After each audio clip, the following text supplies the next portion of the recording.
Maayong adlaw kaninyong tanan.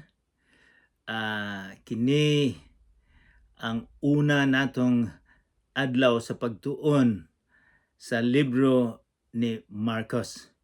Kaysa pulo ka tuig, pulo ka bulan I should say, nga atong gitun-an ang libro nga mga buhat nga gisulat ni Lucas, ni Dr. Lucas. Karon ang unang Bible study nato may tungod sa libro nga Marcos. So ang New Testament, ang bagong tugon, kasugod sa Matthew, Marcos. So sa ikaduhang libro ang gisulat nga atong tun-an karon. So mangutana kita, gusto na akong mahibawan, gusto na ako nga kita mag-imagine, nga kita maghuna-huna, nga dinay usa ka tawo nga si Juan Marcos. Ang gasulat ani si Juan Marcos, duha ang ngalan niya. Juan Marcos ga istorya, gibasa niya ang iyang gisulat apan ang lugar naa sa Catacomb. Catacomb buot ipasabot lubnganan na sa kuiba. Kay lubnganan, so dinha daghang kay mga bukog, daghang mga kalabera sa ilalom ni sa yuta dito sa Roma. Kay nganuman ang mga Kristohanon nanago sila dito, sila nanago sa sementeryo. So sa sementeryo sa ilalom sa kuiba daghang kayong mga bukog sa mga tao, dito sila magtago. Nganuman nga gatago sila. Kay nianang panahon ang mga Kristohanon gidakop, gustong patyon sa emperador sa Roma. Nganuman kay dinay ang emperador sa Roma gusto niya nga makita ang sunog sa ilang syudad. So iyang gipasunog ang syudad sa Roma.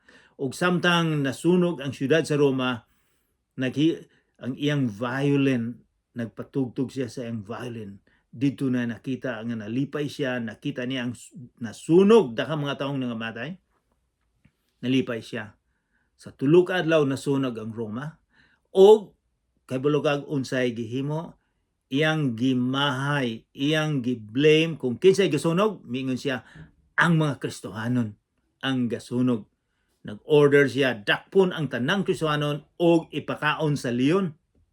Patyon sila. So ang mga Kristohanon sumusunod ni Jesus nagdalaganay, nagtago.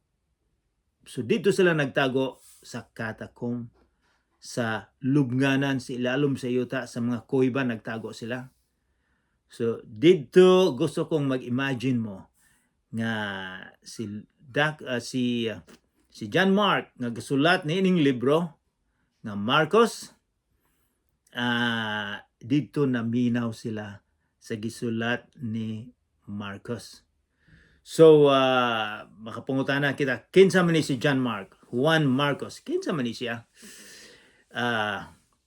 Si John Mark natay mga daghang dili daghan natay jutay nga mahibaw ni John Mark. Si John Mark, ang iyang inahan Maria, sa unang panahon daghang ngalang Maria. Ang iyang inahan mura ni siya og dato. Kay kung naay meeting, prayer meeting sa mga apostoles, sa disipulo, didto man sa balay niya. So dako siguro nigbalay ang inahan niya. Usa-usab sa mga butang nga atong mahibawan nga naalang gyud sa gisulat ni Marcos nga sa gabii nga si Jesus giluiban, nga siya gidakop, ang mga apostoles na nalagan. Si John Mark, si Marcos didto di ay. Apan teenager pa siya. So pagpanalagan, nahadlok siya pun midalagan. Ang sundalo nakaptan unta siya. Pero ang iyang sinina lang ang nakuha. So nakaiskapo siya. Apan wala na siya sinina, wala. So naka-naked na siya. Ingon siya, dinhay usa ka bata nga gadalagan nga walay pantalon, walay karsones, walay sinina. Si John Mark to. Siya ang magsusulat. And then ato usab nga mahibaw-an kini si John Mark nga sa unang missionary journey ni San Pablo. Gikan kitang gatuon sa mga buhat, unang missionary journey ni San Pablo og ni Barnabas. Si Barnabas uyuan ni John Mark. So ilang gidala ang pag-umangkon niya. Apan sa tunga-tunga sa ilang biyahe, lisod siguro ang kinabuhi. Si John Mark miingon, mupauli na ko. Wala ta kay balong anong mipauli, wala ta kay balong nganong iyang gibiyaan, sila si San Pablo, si Barnabas. Apan ang netabo si San Pablo, murag wala siya malipay nga gibiyaan sila.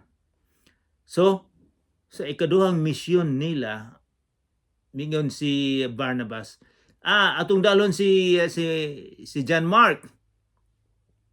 Mingon si San Pablo, no, dili na pwede nato, iyatang gibiyahan. Dili ni siya kasaligan. Murag nag-away og jutay si Barnabas. Kining mga haligi sa simbahan, naapoy panag-away. Pero ang buti pa sa bot, mingon si Barnabas, okay, adto ka dito, ari po ko diri, akong dalhon ang akong pag-umangkon si John Mark. Apan sa pipila ka tuig, sa uli usab ang ilang relasyon ni San Pablo. Kaysa dito sa San Pablo sa Roma, kay bulotas si San Pablo dito sa Roma, nga miingon siya nga si Marcos, si John Mark, dako kayong tabang nako dire. So, nagkauyon usab sila. So, mao na si John Mark. Mangutana kita, sige bang sunod-sunod si John Mark ni Jesus? Nganong nahibalo man siya mahitungod sa gisulti ni Jesus, sa kinabuhi ni Jesus, ang iyang gibuhat? Daghang mga scholars, mga Bible scholars, mga taong gatuon, nga ang iyang informasyon galing ni San Pedro. So ang iyang gisulat gyud ani gikan ni San Pedro, gikan gyud ni San Pedro. So kadaghanan sa mga scholars mingon nga ang idea niya gikan ni San Pedro. So mo na gamay nga introduction may tungod sa atong libro karon. So walay paglangay-langay ato nang basahon o sa dili pa kita magtuon atong hangyon nga ang Ginoo magauban kanato. Magampo kita. Amahan nga langitnon, amahan nga makagagahom. Daghang salamat nga kami makatuon niini imong balaang pulong. Nagahangyo kami nga imong abrihan ang among kasing-kasing, ang among hunahuna. Hinaot pa unta nga kami mausab, nga kami mahigugma nganha kanimo. Lord, panalangini ang among pagtuon karon sa ngalan ni Jesucristo nga among manuluwas. Amen. So atong basahon ang sa dili pa nato basahon mo inom sa ko og tuba, dili ni tuba. Cha.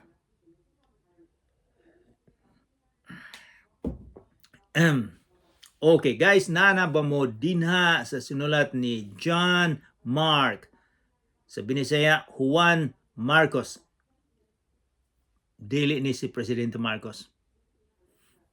So chapter 1 verse 1, basahon ako ang pagwali ni Juan nga magbubunyag. So ang unang introduction, si Juan magbubunyag. Mao kini ang maayong balita may tungod kang Jesucristo ang anak sa Dios. So sa una lang sentence, versikulo, giklaro dayon ni John Mark, ni Marcos, kung kinsa si Jesus. Mingon siya, kini ang maayong balita. So ang pulong sa Biblia, kini atong gibasa, mo ni maayong balita. Ang maayong balita ang makapaduol nato sa atong Ginoong Jesucristo. So mingon siya, kining Biblia mao ni maayong balita may tungod kang Jesucristo, ang anak sa Dios. Giklaro niya nga si Jesus gibuhat ba na sa atong amahan, kundi mingon siya anak sa Dios.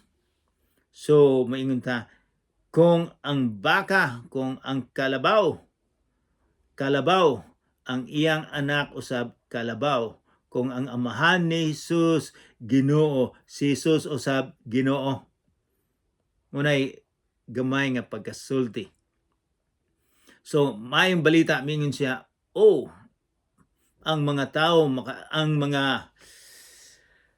ang mga sumusunod ni Jesus nga didto sa cave, didto sa lubnganan nga gatago, nga dili gustong ipakaon sa leon. Kung madakpan sila, ipakaon man sila. Makaingon sila, unsa man yung maayong balita nga gisulti, nga gisulat ni John Mark, nga kita gatago, kita patyon, naabay maayong balita. Ingin siya, naay maayong balita. May tungod kang Hesus Kristo, wala mingon may tungod sa usa ka relihiyon, kundi may tungod ni Jesus ang maayong balita. So, mingon sila, nalipay siguro sila ni ini, kay ni anang panahon na walay maayong balita.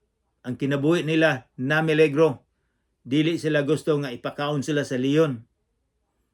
Karong panahon na makaingon kamo, makaingon kita, gikinahanglan ba gyud nato si Jesus nga maoy maayong balita? Unsa man karong panahon na nato, naabay maayong balita? Kadaghanan karon ang balita may tungod dito sa Iran, dito sa Hormuz, nga gagera ang Amerikano, gibombahan sila, ang mga missile gibombahan, daghang patay, daghang guba, daghang mga marino nga mga siguro 30,000, 3,000 kalibo nga dili makaguwa sa Hormuz.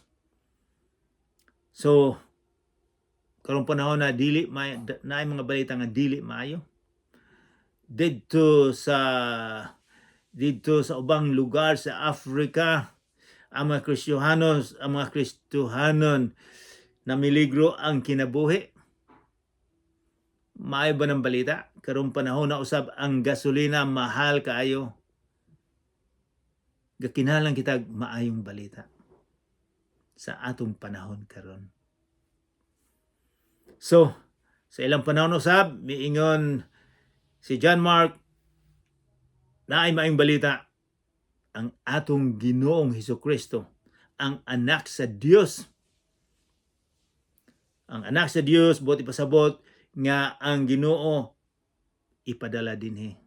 Wala pa i-mention pero maunay balita, maayong balita nga si Hesukristo, ang maayong balita kay kita makasasala. Sila sa unang panahon nila dili maayong balita. Kay ang ilang relihiyon gipugo sila, daghang kay mga balaod ang ilang relihiyon. Una-una 613 nga balaod, 613 ka balaod. Dili mo mukha og baboy, dili mo daghan ninyong ayaw ninyong buhatan na. So lisod kay ang kinabuhi nila. Kay kung dili nimo sundon, maimpyerno ka. So miingon si John Mark, naay maayong balita ang atong Ginoong Hesukristo. So tan-aw nato atong bato ni. Nagsugod kini sumala sa gibuhat ni Propeta Isaias. Nagsugi kini. So, buti pasabot, misugdan niya nga ang maayong balita gisulat na sa karaan nga tugon. Og iyang gikutlo ang bantugan nga propeta si Isaias. Siya, ania ang akong sinugo nga ipadala ko una kanimo. So, nay sinugo ug nay kanimo. So, nayo sa katawo nga muuna aron nga mahibawan nato ang anak sa Dios. So, kinsa man ning unang gisugo nga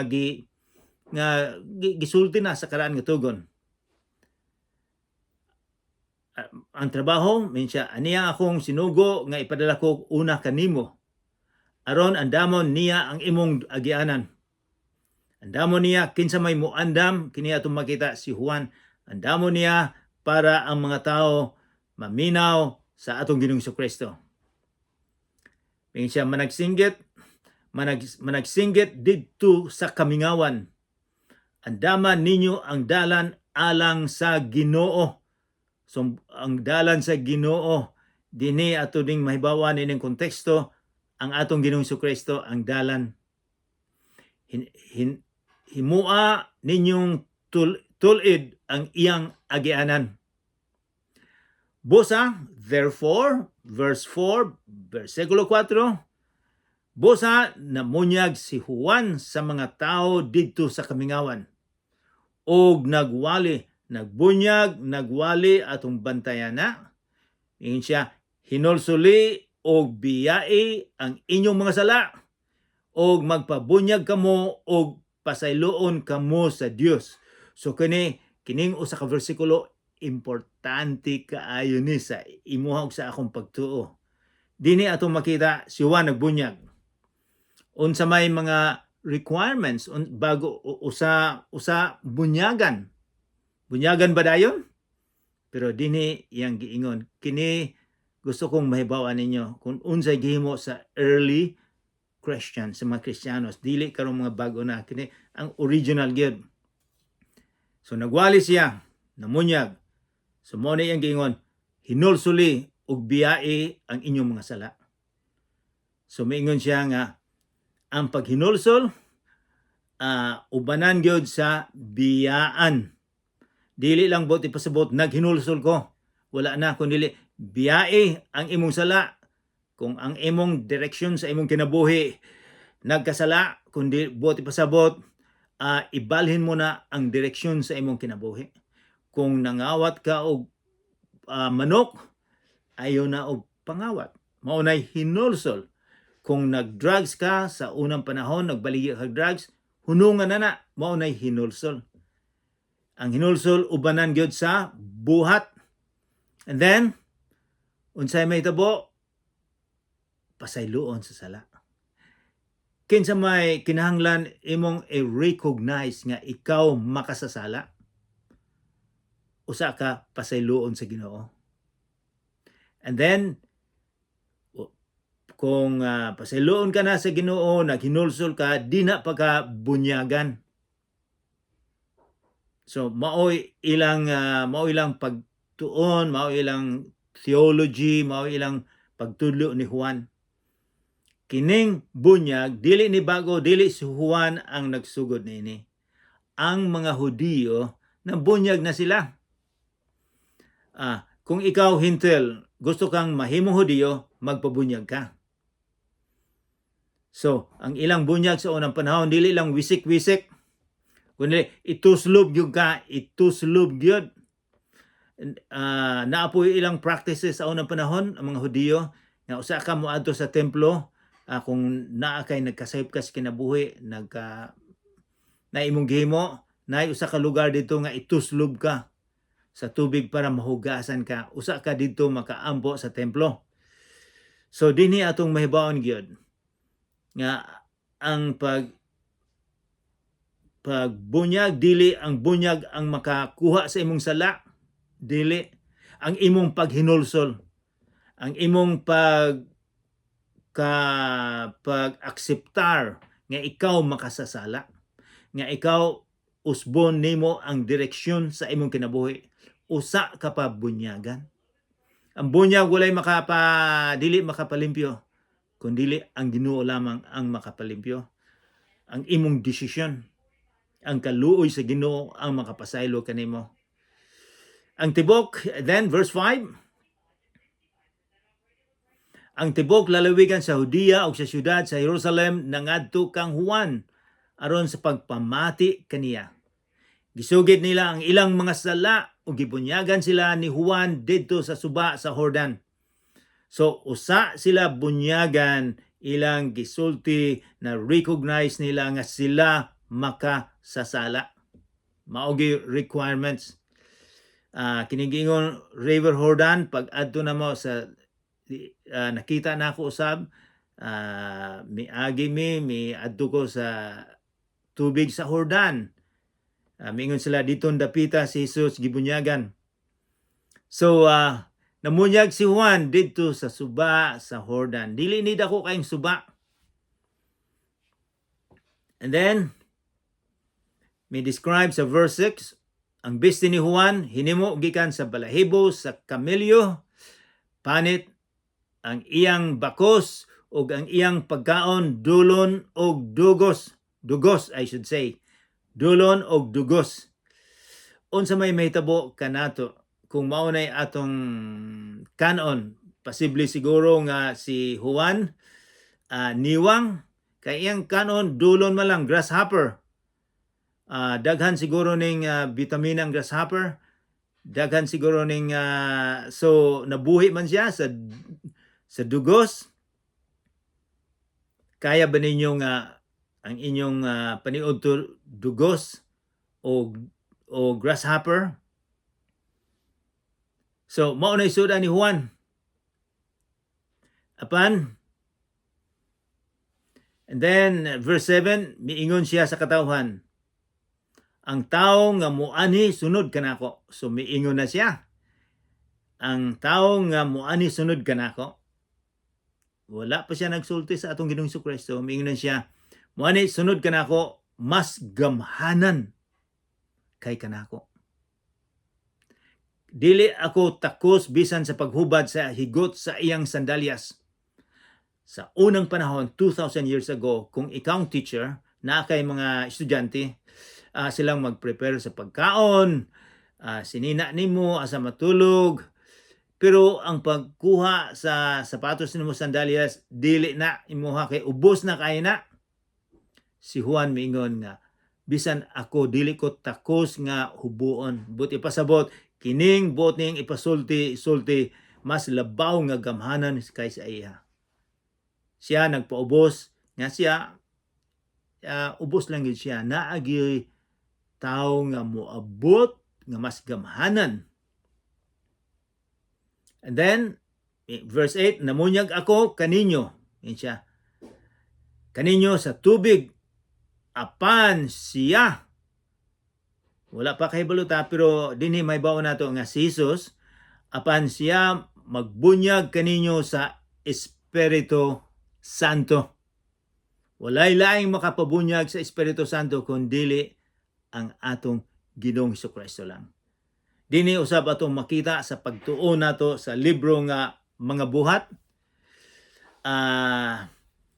nga dito sa Jerusalem 120 ka mga tao ang nakadawat sa Espiritu Santo. So miingon siya, ang magbunyag sa Espiritu Santo ang atong Ginoong Jesucristo. So gamhanan siya. And then verse 9, wala madugay, miabot si Jesus gikan sa Nazareth sa lalaluwigan sa Galilea. So karon iya nang gi-introduce kung kinsa maning mas gamhanan kay kaniya nga mao'y mubunyag og Espiritu Santo. So verse 10, sa wala madugay, miabot si Jesus gikan sa Nazareth sa northern Israel sa lalawigan sa Galilea, o gibunyagan niya ni Juan dito sa suba sa Jordan. So dito gibunyagan ni John Mark ni Juan ang atong Ginoong Jesucristo dito sa Jordan. And then verse 10, sa pagkawas ni Jesus gikan sa tubig, nakita niya ang langit nga naabli. So nakita nga ang langit naabli og mikunsad kaniya ang Espiritu sa dagway sa usa ka salampati. So miabri ang langit og ang Espiritu Santo, dinha ang Espiritu Santo nga mura og salampati, mura og pati. Unsa pa minahitabo sa pagbunyag ni Jesus? Unya may tingog gikan sa langit nga nagingon, ikaw ang pinangga kong anak, nahimuot ako pag-ayo kanimo.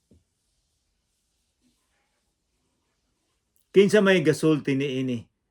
Nakadungog ag tingog nga si Jesus ang pinalangga nga anak. Dini atong makita nga sa pagbunyag ni Jesus nga ang Espiritu Santo nga murag pati mikonsad dinha. Ang tingog sa Amahan dina usab og dina si Hesus. Aduna bay tulo ka Ginoo? Ang Kristiyanos mituo lang og usa ka Ginoo. Apan mituo tag usa ka Ginoo pero tulo ka persona.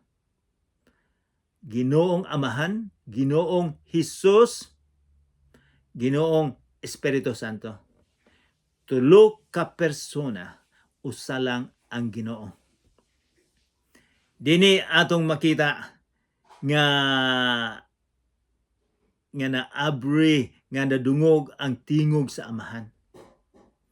Usa lang ni sa mga referensya nga ang Ginoo tulo ka persona, usa lang ni siya. Apan daghang reference nga adunay Trinity. Naibalo ako nga naay mga relihiyon nga dili mutuo nga si Jesus Ginoo. Kaibalo ko ni ana. Miingon sila nga si Jesus binuhat lang na siya. Nga tao lang si Jesus. Naiuban mo ingon nga sa pag-anhi ni Jesus dinhi espiritu man lang siya, dili gyud siya tinuod nga tao.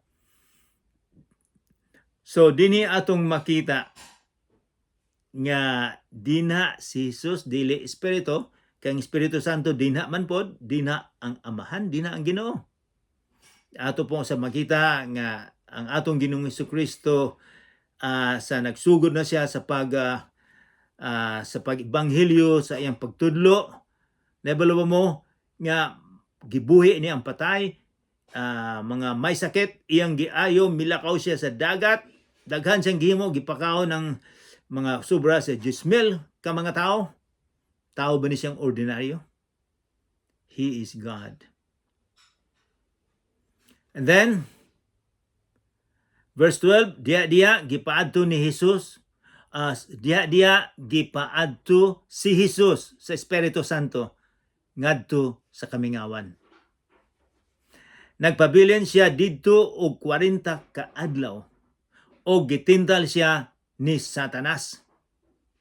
Didto may mga ihalas nga mga mananap. May mga anghel usab nga miatiman kaniya. Dinhi atong makita nga sa 40 ka adlaw nga didto siya, gitintal siya ni Satanas. Apan wala siya mabuntog sa 40 ka adlaw. O naibalo kita nga ang anghel miatiman kaniya. So, kung gitintal si Jesus nga Ginoo, ikaw ug ako usab, unsa man, tintalon usab kita ni Satanas. Dinhi atong mahibaw-an nga ikaw dili man ka Ginoo, dili usab ako Ginoo, tintalon kita. Unsa may imong himuon, unsa may akong himuon kun sa panahon sa pagtintal. Kinsa may makatabang kanato sa panahon sa pagtintal. Kay dinhi sa kalibutan daghan kaayong matintal kita. Unsa may atong himuon? Mudangop kita sa atong Ginoong Jesucristo.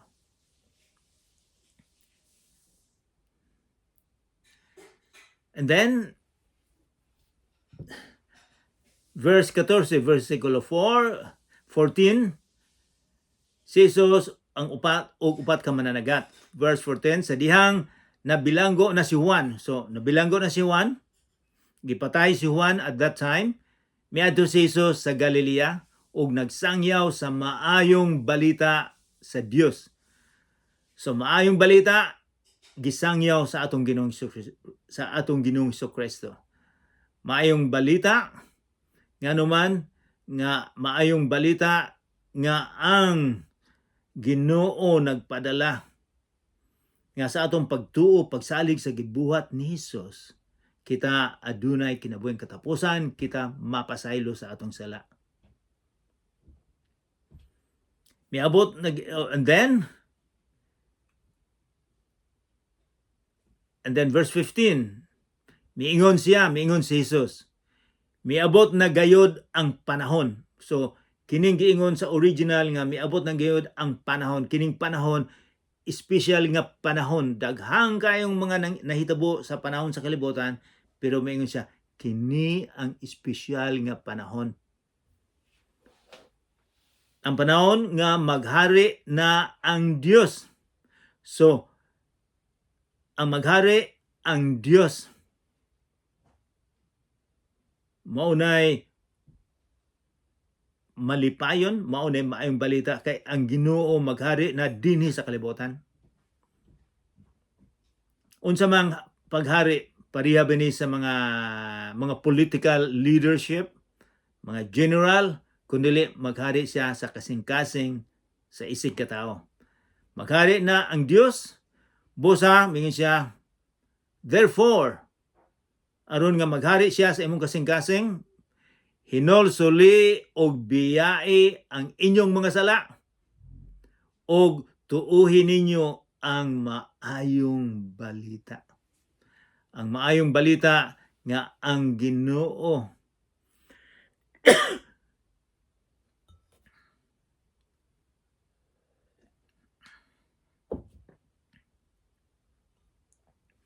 ang Ginoo din dinhi na sa kalibutan, moabot na. Siya na ang maghari.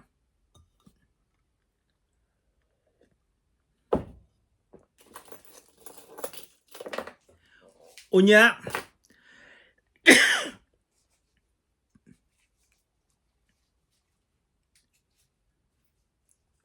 verse 16, samtang naglakaw si Jesus sa daplin sa lanaw sa Galilea, nakita niya ang magsuong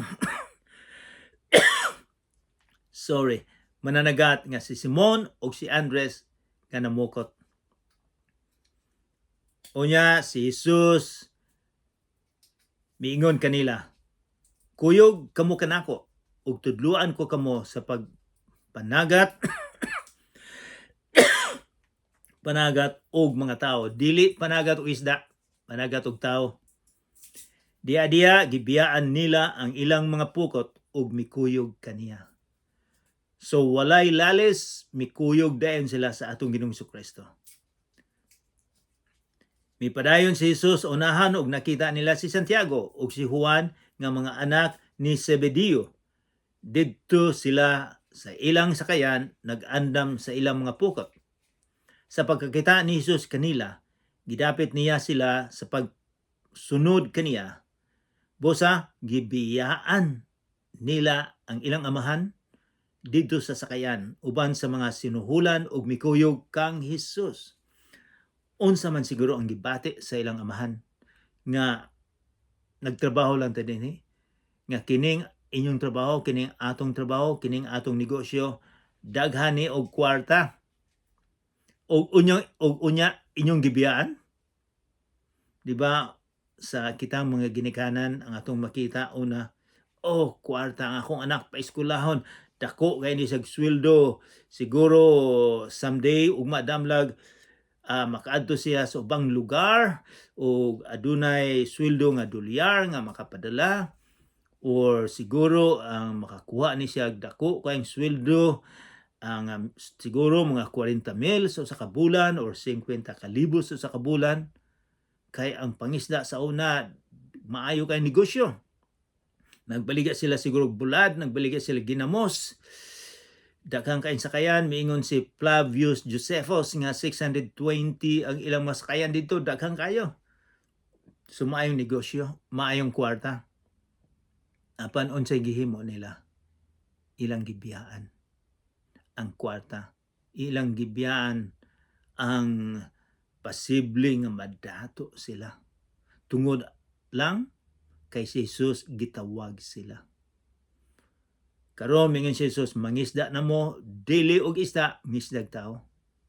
Ang ilang paglantaw nga ang pag-alagad sa Ginoo mas dako pa sa dolyar, mas dako pa sa makuha sa tao. Mas importante nga mag-alagad sa Ginoo kaysa makuha nga makakuha dakong kwarta. Ayaw ninyo kog pag-ingon nga ang kwarta dili importante. Importante ang kwarta. Apan kung tawgon mo sa Ginoo, unsa may pinaka-importante sa inyong kinabuhi? Ang pagsunod ni Jesus o daghang kwarta? Ang nga kita makasulod sa gingharian sa langit o mawala kita. Daghang salamat. Mag-aampo kita. Among amahan nga langit nun, daghang salamat ni John Mark nga gasulat may tungod sa imong kinabuhi. Hinaot po nga kami mahibalo nga ang kalipay sa kinabuhi naalang nga na kanimo kung among hangyoon ka nga maoy musulod sa among kinabuhi nga kami mo angkon nga kami makasasala, kami maghinulsol. Daghang salamat sa imong kinabuhi nga dugo nga imong gipaagas dito sa Kalbaryo. Uban ni kami karon sa ngalan ni Jesus nga among manluluwas. Amen.